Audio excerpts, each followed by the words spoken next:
My name is Zephyr Quill. I'm the grandson they tried to cut out, the one my grandfather trusted with the only thing that ever mattered, the truth. I hadn't driven down the oak-lined streets of Savannah in years, yet the sight of them hit me like a memory I wasn't ready to face. Sunlight pierced through the heavy canopy, weaving in and out of the hanging Spanish moss like it was slipping between secrets. My hands tightened on the steering wheel as I passed the same brick sidewalks I'd walked barefoot on as a boy when the world seemed simpler, before I learned that family didn't always mean home. Every block pulled another memory to the surface, mostly the ones I'd worked so hard to bury. My mother Evelyn's voice cutting through a room, the way she could reduce me to nothing in front of a dozen relatives without raising her tone. When the Wells house finally came into view, it stood exactly as it had in my mind. Red brick walls glowing faintly in the sun. A broad, white-columned porch-lace curtains swaying in the breeze like polite waves to strangers. Perfect. Immaculate. And to me, a fortress built on lies. I pulled into the gravel drive, the crunch under my tires oddly loud in the quiet morning. The scent hit me the moment I stepped inside, polished wood mixed with the artificial warmth of vanilla candles. It was the same fragrance that had always floated through the air at our formal dinners back when conversation was measured. Pauses were strategic and no one said what they truly meant. Somewhere deep in the house, the steady tick of the grandfather clock marked every second I had once wasted chasing their approval. Evelyn sat in her throne-like armchair by the fireplace, a silk blouse immaculate under the soft light, her expression that familiar blend of appraisal and dismissal. Roland, my father, lingered by the window, hands clasped neatly behind his back, as if he were observing a landscape only he understood. Sienna, my older sister, sat cross-legged, one polished heel, swinging lazily, eyes scanning me like I was a curiosity on display. Vernon Holt, the family's long-standing attorney, cleared his throat and began. His voice was steady, almost ceremonial, as he read the terms of Gideon Wells's will. Sienna's name came first.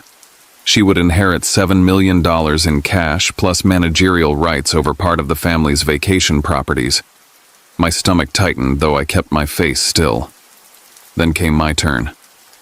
There is no allocation of assets to Zephyr Quill Wells. The words hung in the air, heavier than I expected. Evelyn broke the silence with a faint, cold smile. Some children simply don't qualify. Roland didn't even look at me when he added, "If you want something, earn it yourself." Sienna's lips curled into a small, knowing smirk. I felt heat surge to my ears, but I forced it down. Losing my temper would be exactly what they wanted.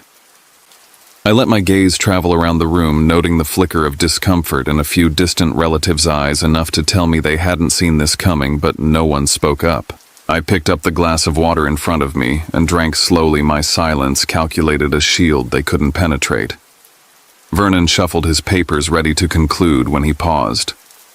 "There is one additional document from Mr. Wells that we haven't yet reviewed." The air shifted. Evelyn's posture stiffened, Roland's brows drew together, and Sienna tilted her head ever so slightly. Something unplanned had just entered the room. I could feel it in my chest, a ripple under the surface. Vernon reached into his leather case and drew out a cream-colored envelope, its flaps sealed with deep red wax stamped with the Wells crest. My breath caught at the sight of the handwriting, slanted, deliberate, inked in that particular shade of blue my grandfather always used. In an instant I was 9 years old again, perched at the edge of his desk in the Wells Ecolab blue ink, staining my fingers as I tried to keep up with his notes on pollination cycles. That he had said, chuckling as I rubbed at the smudge, is the color of curiosity. Vernon broke the seal and unfolded the letter.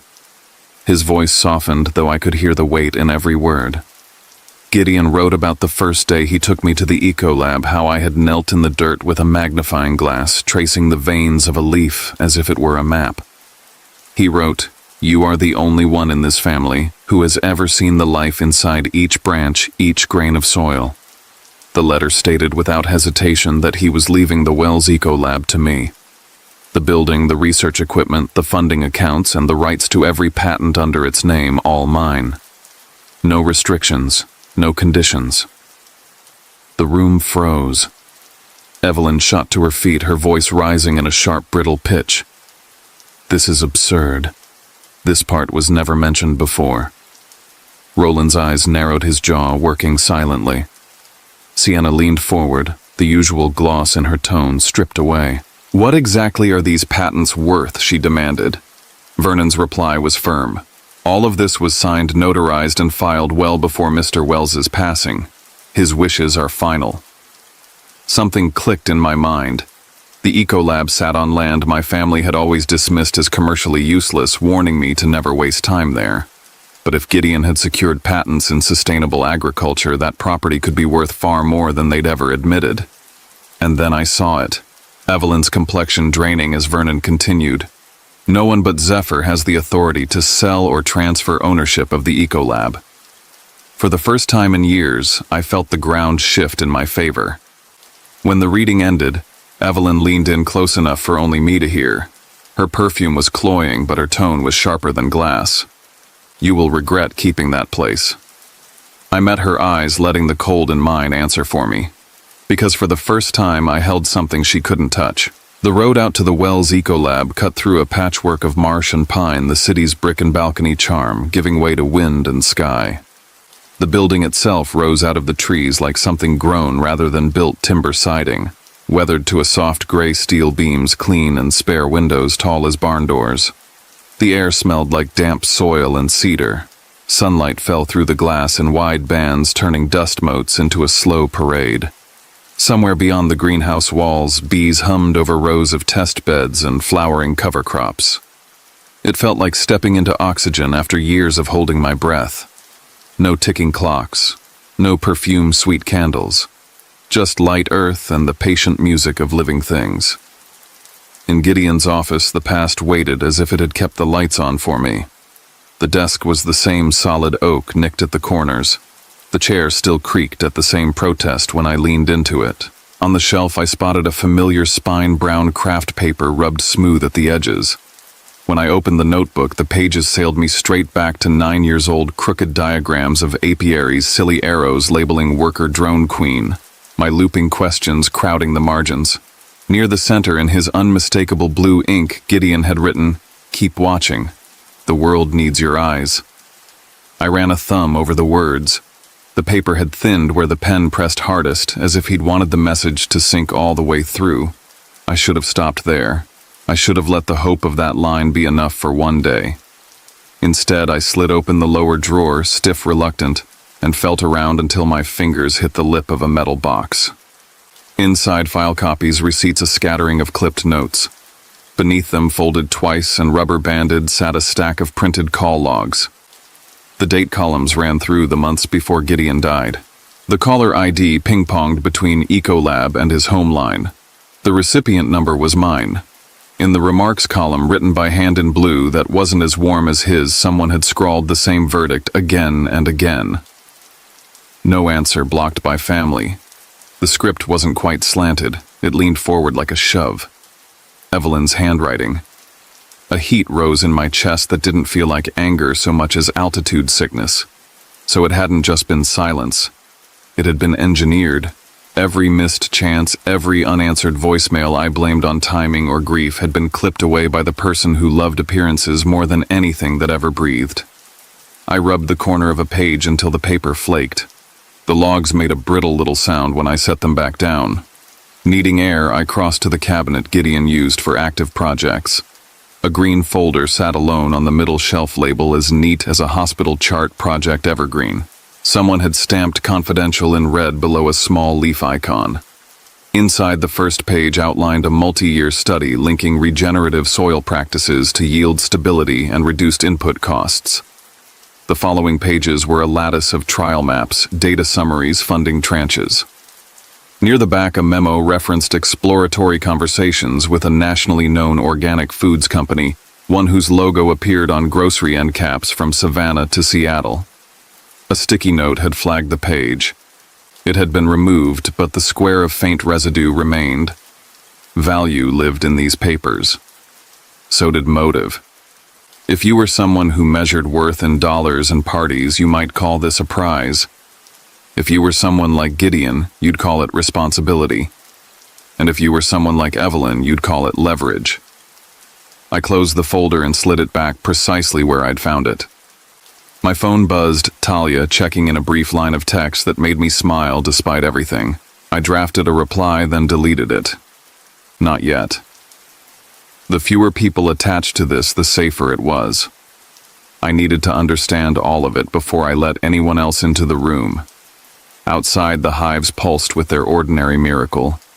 I suited up, lifted a frame, watched 1,000 tiny bodies ladder themselves into purpose. Bees don't argue about who deserves what. They trade heat in winter and shade in summer, pass sweetness from mouth to mouth, and build a world from borrowed light. I stood among them until the sound evened my breathing. I didn't speak out loud because the promise didn't need witnesses. But I made it anyway, right there with the hum of the hives in my bones. I would keep what Gideon gave me safe. Not because of what it might be worth, but because of who it proved I was, and who he still believed I could be. That night, with the windows open to the last of the day's heat, I read the call logs again. Every mark of that blue pen was both absence and instruction. I slid the notebook with his message to the top of the stack and left the office the way I'd found it. When I locked the door, the deadbolt clicked like a period at the end of a sentence I was finally ready to finish. The first sign something was wrong arrived in small, annoying ways. The mailbox at the front gate hung open one morning, the hinge squealing high and theatrical when I shut it. The security app on my phone pinged with 2 late-night entries that never completed, failed code attempts spaced exactly 12 minutes apart like someone with a timetable. By the 3rd day, I set a stool by the server rack and watched the cameras spool through time. Just after midnight, a figure in a dark suit slipped along the gravel and into the shadows of the greenhouse. Even in the grainy light, I recognized the careful, efficient walk. Sienna's assistant, the one who never smiled unless she needed something signed. He didn't get far, motion sensors flared him white as a scarecrow, and he retreated, but not before pausing to glance toward the office wing as if he were making a note. By mid-morning, Sienna arrived with a bakery box and the kind of cheerful expression people put on when they're preparing to pry open a vault. She didn't wait to be invited. She breezed in, set croissants on the counter like a blessing, and took the swivel chair opposite mine. "This place is surprisingly cute," she said, turning in a slow circle. I pictured more industrial. "It works," I said. She crossed one leg over the other heel, dangling. "So, the project your little fan club online keeps speculating about. Evergreen. That the one I kept my face neutral and reached for a napkin. I'm still inventorying. You should let me help." She smiled like a favor was an act of charity. We could get something formal on the calendar with who I asked, bored enough to make it sound casual. She took the bait without thinking. "Well, if you're going to be stubborn about it, anyone can see an alignment with Green Harvest would be smart." Mom's already read through some of Granddad's notes. There it was. The slip. I folded the napkin, buying myself a second. "Green Harvest," I repeated like I was filing away a new word. "We're not at that stage. You will be." She stood, smoothing her skirt. "Or you'll realize you should have listened to people who know how to make good things bigger." "I'm planning a deep clean here," I said, drifting toward the cabinet with the non-committal posture of someone thinking out loud. "We'll need a full audit before any partnerships. Protocols, chain of custody, that sort of thing. Can't rush it." Impatience flashed and vanished. She lifted the bakery box lid, left a croissant like an unasked-for offering, and walked out with the same light click of heels I'd heard on our parents' marble floors my whole life. When the door closed, I waited until her car engine receded to let myself breathe. That afternoon, I met Vernon at a cafe off Chippewa Square, the kind with tile that looked original and coffee that tasted like someone cared how water met heat. He accepted the file copies without asking for a preamble, scanned the call logs, and exhaled through his nose. "Your grandfather almost signed a memorandum with Green Harvest," he said. "He canceled at the last minute. He told me privately he was worried the project would become a tool for the family machine instead of what he intended." "What did he intend?" I asked, though I already knew. "To prove that good stewardship and good business weren't enemies," Vernon said. He tapped the logs. "You should also know what they might try next. If they can't move you, they may try to move the court. Question your capacity to manage the asset, paint you as unstable, unfit." It won't be easy for them, but it's a card some people like to wave around to see who flinches. I sipped coffee that had gone lukewarm and pictured Evelyn in a lawyer's office describing me in studied fragments, emotional, unreliable, absent. A version of me that would look persuasive on paper if you'd never watched me spend a weekend rehabbing a busted irrigation rig, or read the notebooks I kept for years just in case someone someday asked me to prove I'd been paying attention. Let them wave, I said. I'm busy. When I got back to the eco lab, the light was sliding long and gold across the test beds. I reset the security timers, added a second code requirement to the office door, and walked the perimeter until the night took over. Crickets started up at the fence line. A breeze rolled through that smelled like basil and loam. Halfway across the experimental garden, I heard a small wrong sound. Too light to be an animal, too careful to be wind. By the time I reached the rows, whoever had made it was gone. In the soft mud by the drip line, a single heel print sank clean and crisp, narrow-toed, expensive. I didn't need a brand chart to know whose footprint echoed like punctuation. I stood under the greenhouse eave until my eyes adjusted to the dark. Somewhere on the far side of the trees, a car door clicked. I waited until silence felt complete again. On my way back inside, I caught my reflection in the glass shirt, rumpled jaw, set eyes that didn't look like a boy asking to be let in anymore. The war they wanted would not live only on letterhead. It would show up as late-night footsteps and open mailboxes and smiles that hid the blade. In Gideon's office, I took the notebook from his shelf and set it on the desk where I could see that one line without even bending. Keep watching. The world needs your eyes. I am, I said into the clean, bright dark. And I will. On Monday morning, my phone buzzed on the workbench while I was cataloging soil samples. Talia's name lit up the screen along with a link. I tapped it, and the Savannah Chronicle's headline filled my vision: Grandson Seizes Eco Lab in Family Feud. The article didn't waste time. It called me the ungrateful heir who had snatched the Eco Lab from the family that had built it. It claimed my grandfather had been suffering memory lapses when he signed the will, implying the bequest was a mistake. Below, a candid shot of me leaving the Wells house, head down, jaw tight, sat beside a photo of Sienna, mid-tier mascara, smudged the perfect picture of a sister betrayed. I drove straight to the Wells house. The front door stood open, letting out a wave of perfume so thick it clung to my skin. Laughter floated from the parlor, sharp, bright, practiced. Evelyn stood at the center, glass in hand, surrounded by women with pearl earrings and men with monogrammed cuffs. She smiled at them like a hostess in a magazine spread until she saw me. And this, I said, not bothering with pleasantries. The articles, the photographs, the lies you're going to stop. She took a measured sip of her drink, eyes locking on mine over the rim. The public deserves to know the truth, she said, her voice smooth as lacquer. Truth, I repeated. Her smile didn't waver, but her words came out colder. This has been prepared for a long time, Zephyr. Longer than you think. The weight of that settled in my gut. This wasn't a spur-of-the-moment tantrum, it was a campaign built and stocked well before the will was ever read. When I got back to the Eco Lab, the gate swung open just far enough to catch the wind. Inside, the evidence hit me in small absences, a row of soil jars missing a digital moisture reader gone from its hook. I pulled up the security feed and froze. There he was, a former technician I remembered all too well, the one Gideon had dismissed for leaking proprietary data.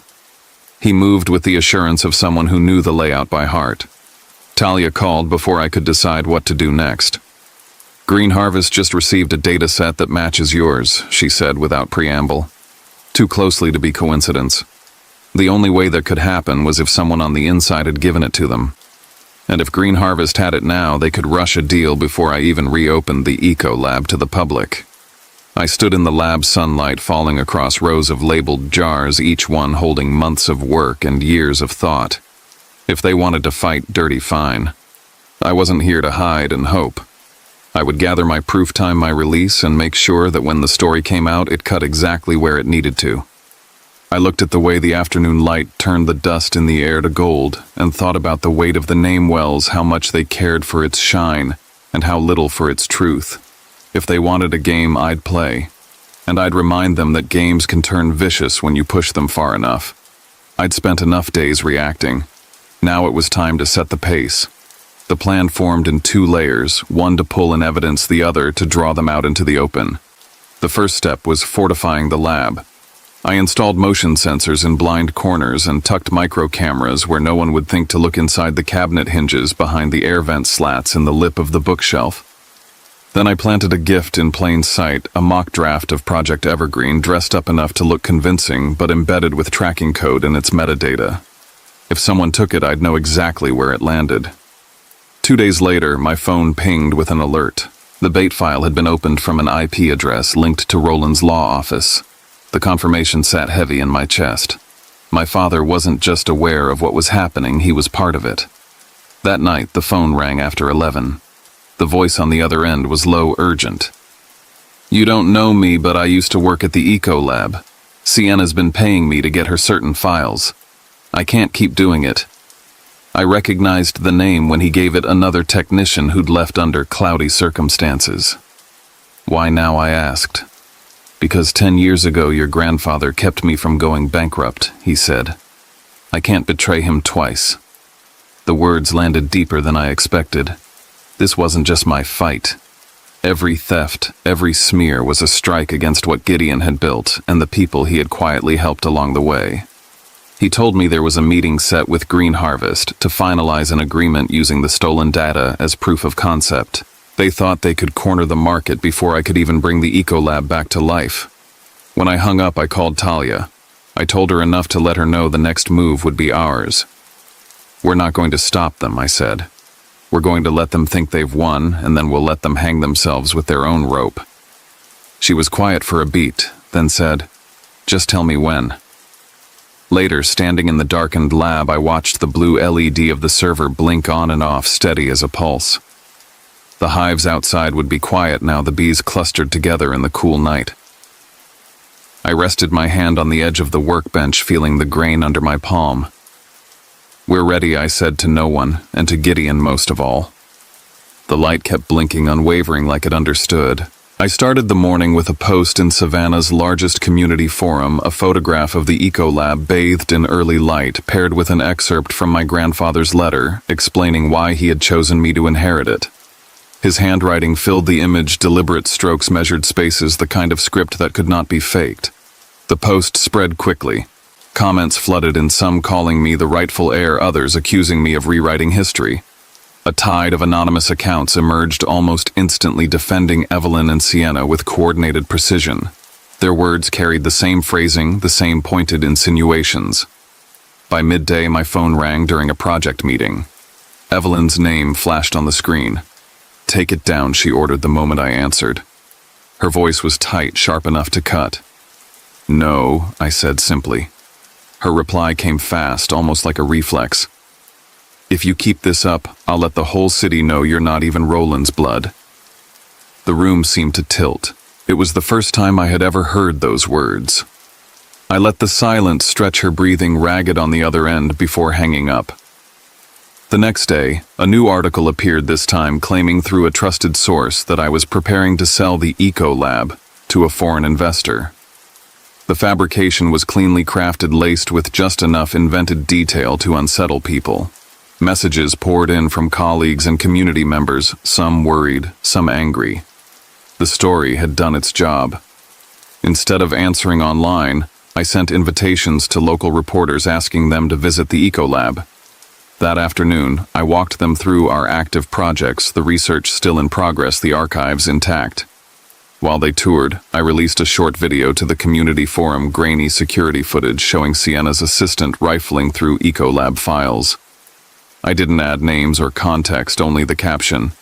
"Sometimes the danger comes from inside the family."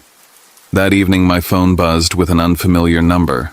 The man introduced himself as a director from Green Harvest.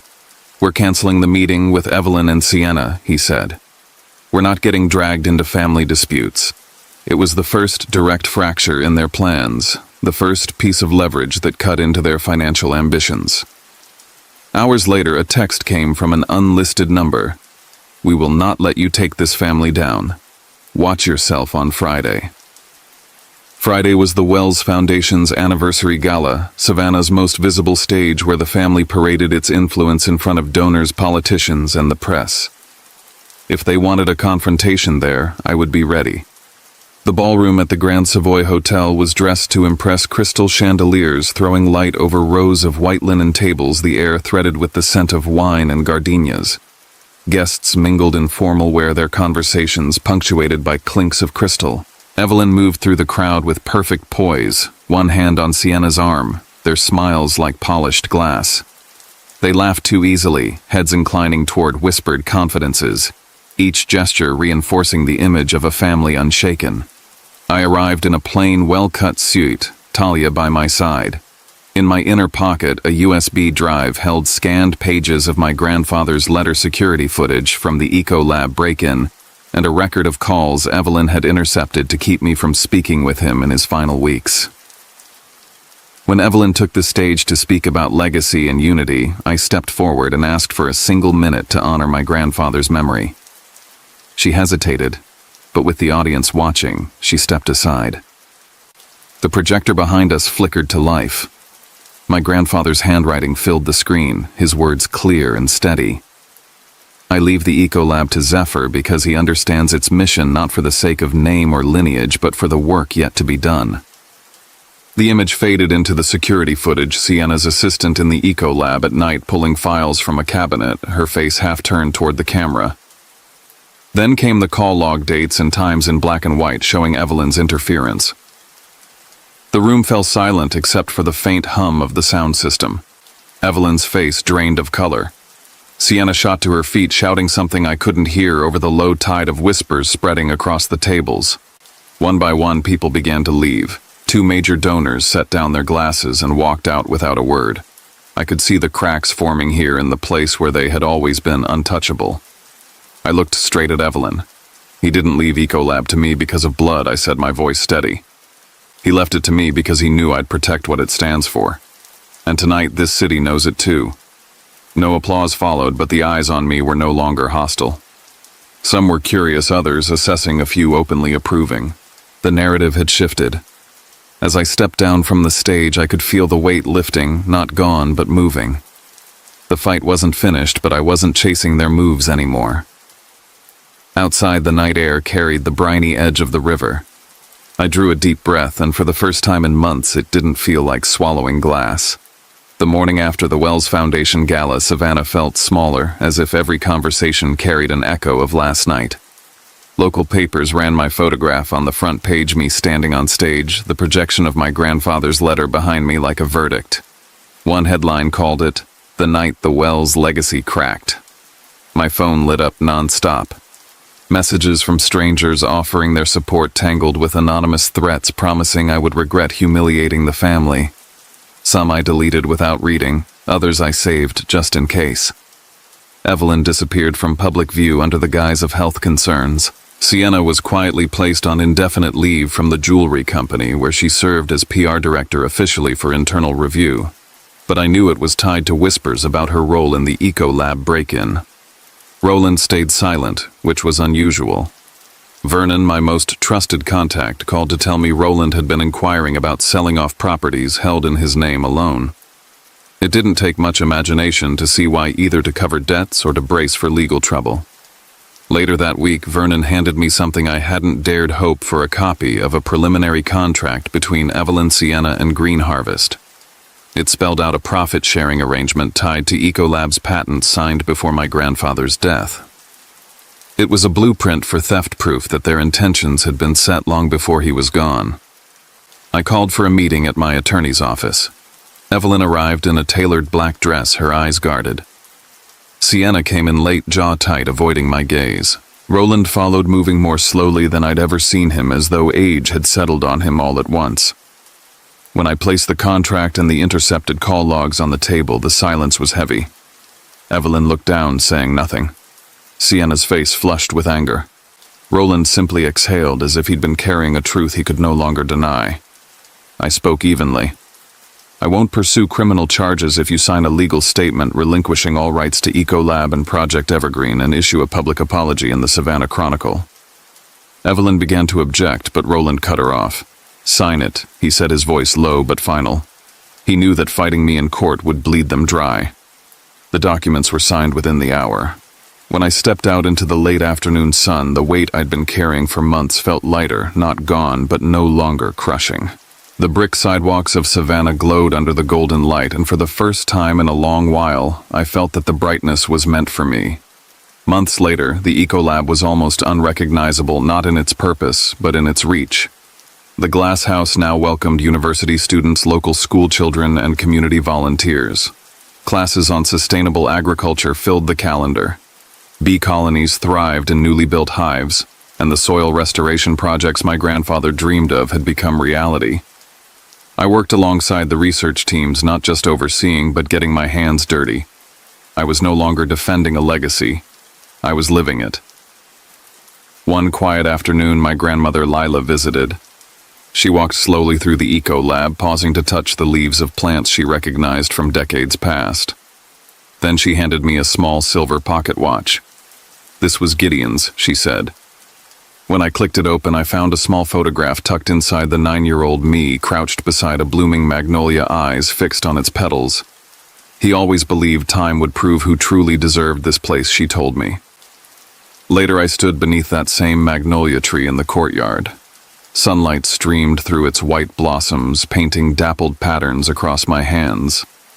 Bees drifted lazily between flowers, their steady hum the soundtrack of a world my grandfather had wanted to protect. I whispered to the air, "Tomorrow we keep building."